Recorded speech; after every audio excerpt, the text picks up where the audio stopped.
അസുഖം എന്നത് സുഖമില്ലാത്തൊരവസ്ഥയാണ്. ആ അവസ്ഥയിൽ നിന്ന് മാറ്റം വന്നുകൊണ്ടേയിരിക്കും.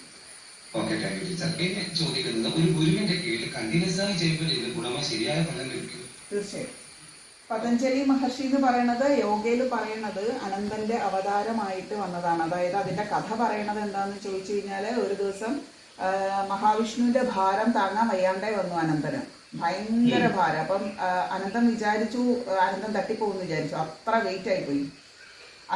അങ്ങനെ വെയിറ്റ് കൂടി കൂടി കൂടി കൂടി കൂടി പെട്ടെന്ന് ആ വെയിറ്റ് അങ്ങോട്ട് ഇല്ലാണ്ട് പോയി. അപ്പോ മഹാവിഷ്ണുവിന്റെ അടുത്ത് അനന്തൻ ചോദിച്ചു, എന്ത് പറ്റി പെട്ടെന്ന്? ഞാൻ വല്ലാതെ പേടിച്ചു എന്ന് പറഞ്ഞപ്പോ പറഞ്ഞു, ഞാൻ മഹാദേവന്റെ അടുത്ത് നിന്നും യോഗ നിദ്ര അഭ്യസിക്കുകയായിരുന്നു എന്ന് പറഞ്ഞു.